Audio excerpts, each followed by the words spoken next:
न रिश्तों के बंधन। कोई है जो स्वयं इस जिम्मेदारी को स्वीकार करे? Film diawali dengan diperlihatkan proses pelantikan Perdana Menteri baru yang bernama Bajirao. Bajirao adalah anak Perdana Menteri lama yang telah meninggal. Bajirao dilantik bukan karena anak dari Perdana Menteri lama, melainkan dia dilantik karena memiliki skill yang hebat dan layak menggantikan posisi ayahnya.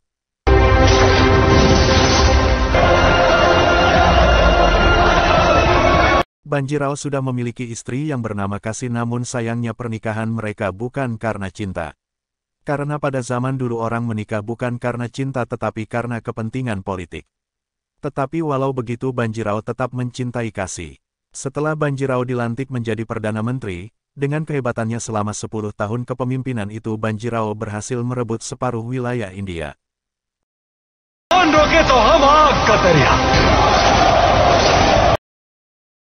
Sampai sang raja sangat mempercayai Bajirao. Akhirnya sang raja membuatkan istana yang megah bernama Sandinarwada di daerah Pune sebagai tanda kehormatan untuk Bajirao. Dan di istana inilah Bajirao dan keluarganya tinggal. Kemudian adegan berpindah di mana Bajirao berada di arena peperangan. Tiba-tiba datanglah putri sultan yang bernama Mastani. Mastani minta tolong ke Bajirao untuk membantu wilayahnya karena sedang bahaya pada saat itu. Lalu Bajirao menyetujui itu, dan akhirnya pergilah mereka ke Bundelkhand. Singkat cerita mereka berhasil menghempas musuh yang mengepung Bundelkhand pada masa itu. Namun setelah perang Mastani mendapatkan luka yang cukup parah hingga membuat dirinya tidak sadarkan diri.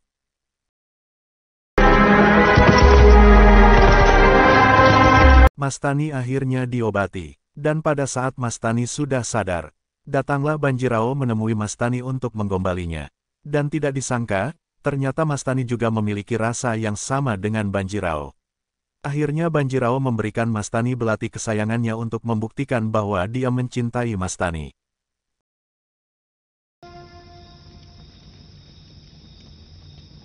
Akhirnya Mastani mengatakan ke Bajirao bahwa peraturan di Bundelkhand jika ada lelaki yang memberikan belati kesayangan ke wanita maka secara tidak langsung si pria sudah menikahi sang wanitanya.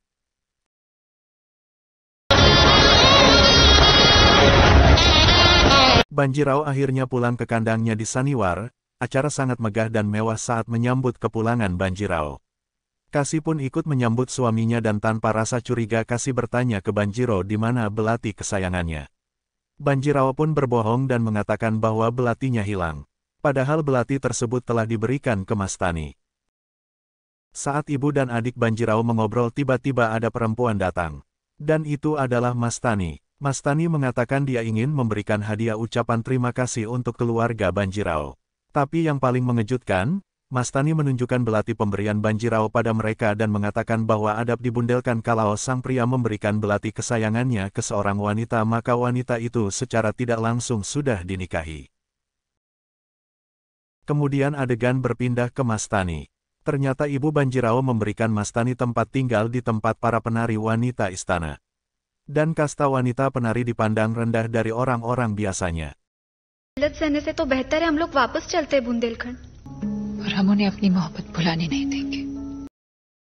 Adegan kemudian berpindah ke adik Bajirao yang membuat rumah kaca. Adik Bajirao membuka rumah kaca itu sendirian hanya untuk sang kakaknya sebagai hadiah.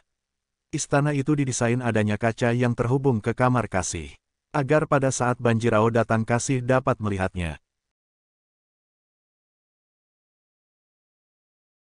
Adegan dilanjutkan dengan acara peresmian Istana Kaca. Mereka mengadakan pesta kecil. Di sana diadakan tarian dan betapa terkejutnya Bajirao melihat Mastani berada di antara penari-penari istananya. Setelah pertunjukan Mastani, Bajirao memberikan pan pada Mastani dan mengajak Mastani untuk bertemu besok. Kasih melihat mereka berdua tetapi Kasih tidak memiliki pikiran curiga sama sekali.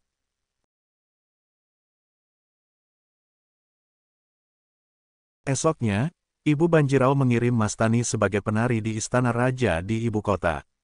Karena penampilan Mastani saat perayaan rumah kaca sangat bagus, ibu Bajirao sengaja mengirim Mastani sebagai penari karena ibu Bajirao tidak setuju kalau anaknya nikah lagi. Terlebih lagi agama Mastani Islam sedangkan Bajirao Hindu. Tapi Mastani tidak peduli dan ingin menikah dengan Banjirao. धुरंधर आलेले आहेत बाबा चिमाजी अप्पा यहाँ. Kemudian saat Banjirao sedang mengobrol dengan pasukannya dan ada satu orang yang bercanda bahwa yang akan menghibur mereka adalah Mastani. Mendengar hal itu Banjirao langsung marah dan menyuruh mereka harusnya ramah terhadap Mastani. Dan pada saat malam tiba Mastani datang ke istana raja dan ada juga Banjirao di sana. Mastani mengatakan pada raja bahwa dia tidak bisa untuk menjadi penari karena ada kehormatan yang harus dia lindungi. Dan di sana dia mengaku bahwa dia adalah anak seorang raja. Semua akhirnya tahu bahwa Mastani adalah anak dari seorang raja Bundelkan. Dengan tulus Mastani mengatakan pada raja bahwa dia ingin memiliki suami seperti Banjirao.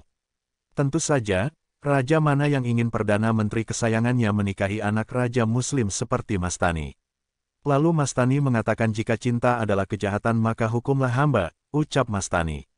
Setelah raja mendengar perkataan Mastani luluhlah hati sang raja dan merestui Mastani dan Banjirao. Akhirnya Banjirao bersedia menikahi Mastani untuk dijadikan istri kedua.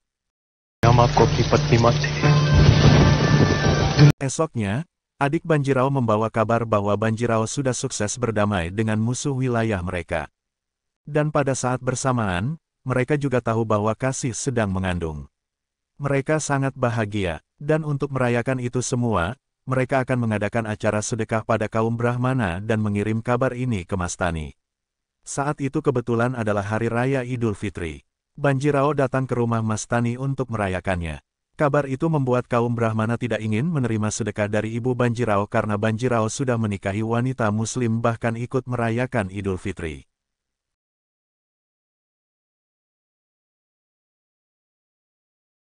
Kasih sudah mendengar kalau Banjirao sedang memadu kasih dengan Mastani. Namun Banjirao meminta Kasih untuk tidak memikirkan dan mempercayai hal itu. Dan akhirnya Banjirao memutuskan untuk tidak ingin menemui Mastani sebelum Mastani memberitahu kalau dirinya sudah menikah dengan Banjirao. Dan tak lama kemudian, penghawal Mastani memberitahu bahwa dia tidak bisa membawa pesan dari Banjirao karena Banjirao sedang sakit dan tidak bisa menemui siapapun.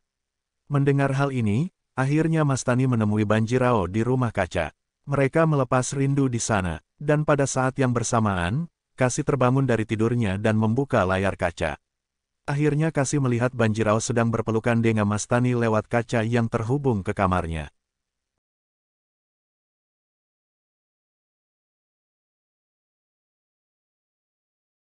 Adegan berpindah ke perayaan kelahiran anak Banjirao dan Kasih. Kasih masih nampak marah dengan Banjirao yang sudah menikahi Mastani.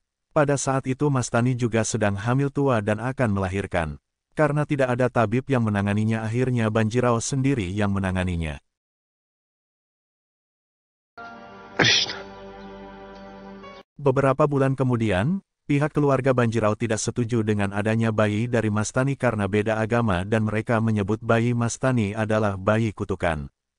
Dengan tulus Banjirao selalu membela Mastani sampai-sampai Banjirao berkelahi dengan adiknya sendiri.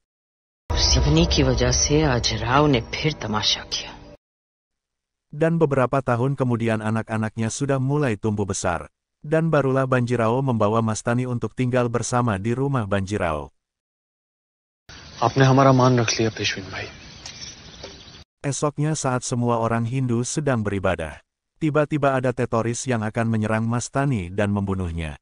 Kemungkinan itu ulah ibu Banjirao karena dari dulu dia tidak suka dengan keberadaan Mastani. Namun Kasih tahu dan memberitahu Banjirao, akhirnya Mastani dan anaknya dapat terselamatkan. Semakin hari Banjirao semakin marah karena Mastani selalu dikucilkan, akhirnya Banjirao memutuskan untuk mengundurkan diri dari Perdana Menteri demi Mastani. Kasih dan Mastani pun sempat merayakan doa dalam tradisi Hindu agar suaminya selalu selamat dan berumur panjang. Adegan berpindah pada Banjirao yang sedang dibujuk oleh prajuritnya untuk menjadi Perdana Menteri kembali. Karena separuh wilayah sudah dikuasai oleh musuh, akhirnya Banjirao mau menjadi Perdana Menteri kembali. Setelah sekian lama keluarga yang membujuk Banjirao tidak pernah mau karena keluarganya tidak pernah mendukung dirinya untuk menikahi Mastani. Adegan berlanjut ke Banjirao sedang meminta izin pada kedua istrinya untuk berangkat perang. Dengan kepergian Banjirao berperang, Ibunya pun berniat untuk menghukum dan mengurung Mastani dan anaknya. के कलंक को मिटाने का वक्त आ गया है नाना।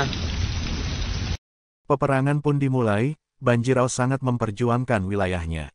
Dan peperangan yang sadis itu akhirnya dimenangkan oleh Banjirao.